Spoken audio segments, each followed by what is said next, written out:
નમસ્કાર દર્શક મિત્રો, એસડી ન્યૂઝ ગુજરાતી ચેનલ પર આપનું સ્વાગત છે. હું આપની સાથે વૈશાલી પોબારુ કરીશું નજર આજના સમાચાર પર. અંકલેશ્વરથી સિગ્નેચર ગેલેરિયામાંથી કાફે નિયાળમાં ચાલતા હુક્કા બાર પર એલસીબીના દરોડા. ભરૂચના અંકલેશ્વરમાં સિગ્નેચર ગેલેરિયા કોમ્પ્લેક્સમાં કાફે નિયાળમાં ચાલતા હુક્કા બાર પર એલસીબી પોલીસે દરોડા પાડ્યા હતા અને હુક્કાને લગતી સામગ્રી સહિત 77,000થી વધુના મુદ્દામાલ સાથે 3 શખ્સોની ધરપકડ કરી હતી.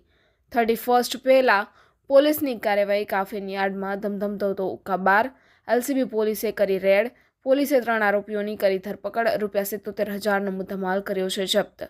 ભરૂચ જિલ્લાના અંકલેશ્વરના સિગ્નેચર ગેલેરિયા કોમ્પ્લેક્સમાં કાફેની યાર્ડમાં ચાલતા હુક્કા બાર પર એલસીબી પોલીસે દરોડા પાડ્યા હતા અને હુક્કાને લગતી સામગ્રી સહિત 77,000થી વધુના મુદ્દામાલ સાથે 3 શખ્સોની ધરપકડ કરી હતી.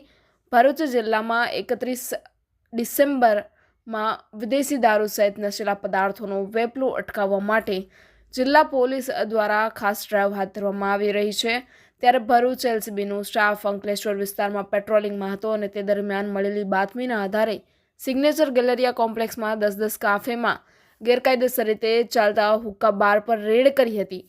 પોલીસે સ્થળ પરથી હુક્કાની ચિલમ, હુક્કા નંગ 8, હુક્કાની પાઇપ નંગ 8 અને ઇલેક્ટ્રિક સગડી તેમજ વિવિધ ફ્લેવર મળીને કુલ 77,000થી વધુનો મુદ્દામાલ કબજે કર્યો હતો અને હવા મહેલ સ્થિત યુરો બિલ્ડિંગમાં રહેતા મોહમ્મદ સોયેબ હનીફ ખાન પઠાણ, રહેમત ખાન હનીફ ખાન પઠાણ તેમજ અબ્દુલ રહેમાન શેખને ઝડપી પાડી પોલીસે વધુ તપાસ હાથ ધરી છે.